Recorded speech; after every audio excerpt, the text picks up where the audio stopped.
नमस्कार, मी भाग्यश्री पाठक. मार्केट आणि मी सोप्या मराठीतून शेअर मार्केट समजावून सांगण्याचा माझा एक उपक्रम आहे. काल बजेटने दाणादाण उडवली असं म्हणायचं का STTने दाणादाण उडवली असं म्हणायचं, हा प्रश्न आहे.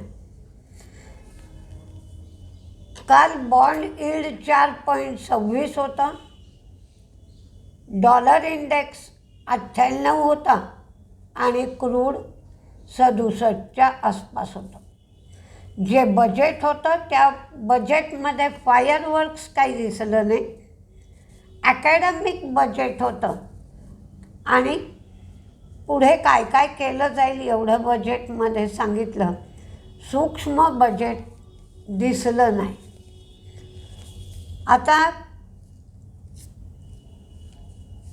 डॉलर इंडेक्स थोडा सुधारला याचं प्रमुख कारण वॉल्श हे फेडचे गव्हर्नर होतील असं सांगण्यात आलं आणि हे स्वतः होयबा करणारे नाही आहेत आणि महागाई कंट्रोल करणं ही त्यांची ख्याती आहे.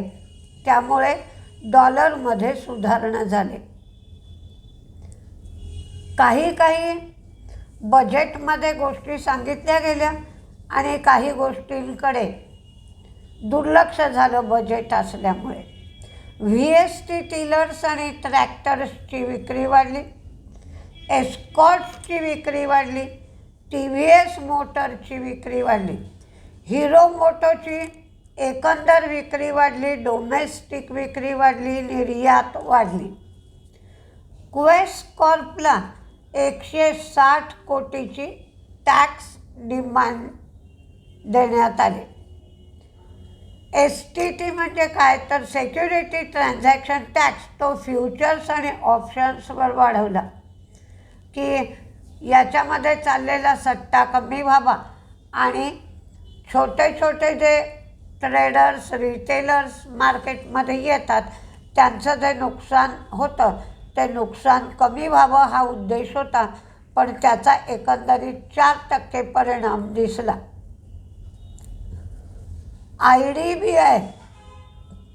IDBIची डायव्हेस्टमेंट तिसऱ्या स्टेजला आहे. टेक्निकल आणि फायनान्शियल बिड्स मागवलेली आहेत. मॉईलनी किमती पण वाढवल्या आणि मध्य प्रदेश सरकारबरोबर करार पण केला. ब्लू स्टार प्रॉडक्ट इन्स्टॉलेशनमध्ये ॲक्सेस मिळाला, त्यामुळे ब्लू स्टार तेजी. सरकारी बँकेमध्ये फॉरेन इन्व्हेस्टर्सची गुंतवणूक 49% करण्यात येईल असं सांगितलं. आणि बॉरोईंगची जी घोषणा केली मात्र 17.2 लाख कोटी एवढं मार्केट बॉरोईंगची घोषणा केली म्हणून काल बँकांचे शेअर पडले.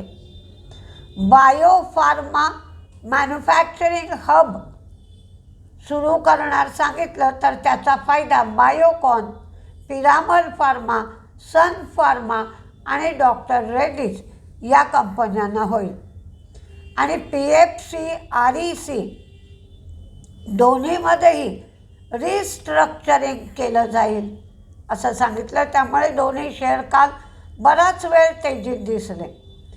आणि UPI आणि रुपे याच्यासाठी 2000 कोटी रुपये ठेवले आहेत.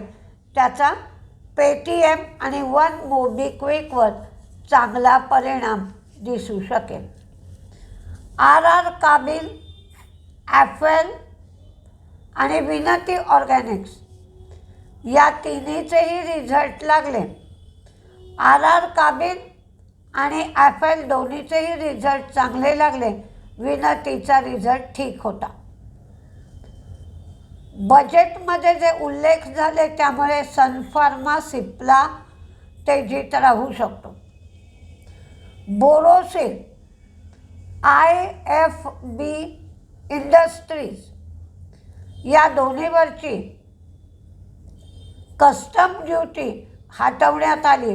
IFBच्या बाबतीत मायक्रोवेव्हसाठी जे कंपोनंट्स असतात त्याच्यावरची कस्टम ड्युटी हटेल. बोरोसिलच्या ह्याच्यावरची सुद्धा कस्टम ड्युटी हटवली, त्यामुळे दोन्ही शेअर तेजीत राहू शकतात. सन फार्मा, बजाज ऑटो दोन्हीचेही रिझल्ट चांगले लागले. अनंतराज डेटा सेंटरमुळे IDFC फर्स्ट आणि सी मॅक हे सगळे रिझल्ट चांगले लागले. NRIना 10% इन्व्हेस्टमेंट करण्याची परवानगी देण्यात आली. त्यामुळे वेल्थ मॅनेजमेंटवाल्या कंपन्या होत्या, आनंद राठी वेल्थसारख्या, त्यांना याचा फायदा होईल. तर इन्फोसिस, TCS म्हणजे क्लाउडमध्ये जे इन्व्हेस्टमेंट करतील त्यांना 2047पर्यंत टॅक्स एक्झम्पशन मिळू शकेल. म्हणून इन्फोसिस, TCS या कंपन्या तेजीत राहू शकतील. डेटा सेंटरमुळे काही कंपन्यांचा समावेश आहे. त्याचबरोबर एक्साईड, अमर राजा या कंपन्यांकडे सुद्धा लक्ष दिलं पाहिजे. तर काही ज्याचा बजेटचा परिणाम ज्या शेअरवर होऊ शकतो ते शेअर मी दिले. बघूया काय काय होतं आहे, कारण आज हल्ली काही कोणतेही अंदाज हे बरोबर येत नाहीत. तरी पण पाहूया. Borosil renewable, IFB, Sun pharma, Bajaj auto, Anantraj, IDFC First, सी मॅकचा रिझल्ट खूप छान आला आहे.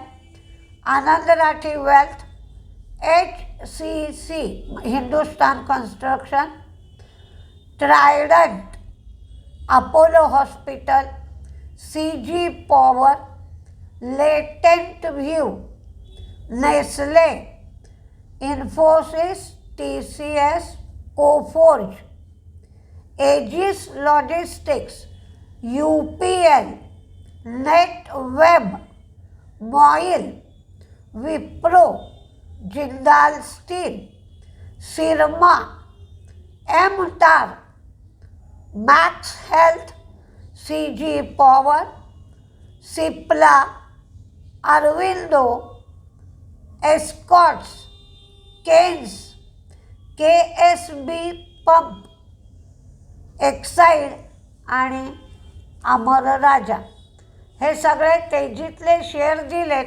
कारण काल तुफान मार्केट पडले, तर पुन्हा जे शेअर पडले तेच शेअर आज परत परिणाम करतील असं वाटत नाही. तर काही काळ कन्सॉलिडेशनमध्ये जाईल. बाकीचे सगळे जे रिझल्ट लागले होते ते सगळे काल आपण सकाळच्या व्हिडिओमध्ये दिले आहेत, तर ते तुम्ही पहा. तर त्याचा काल परिणाम झाला नाही, तर त्या रिझल्टमध्ये जे चांगले रिझल्ट आले असतील ते शेअर तेजीत राहू शकतात. तर कालचा जो व्हिडिओ आहे त्याच्यामध्ये जी रिझल्टची लिस्ट दिली आहे मी, त्याचा परत तुम्ही रिव्ह्यू घ्या.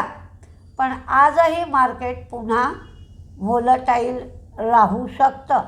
तर त्या व्होलटॅलिटीचा विचार करूनच ट्रेड घ्या. फक्त इन्व्हेस्टरसाठी मात्र मार्केट चांगलं आहे.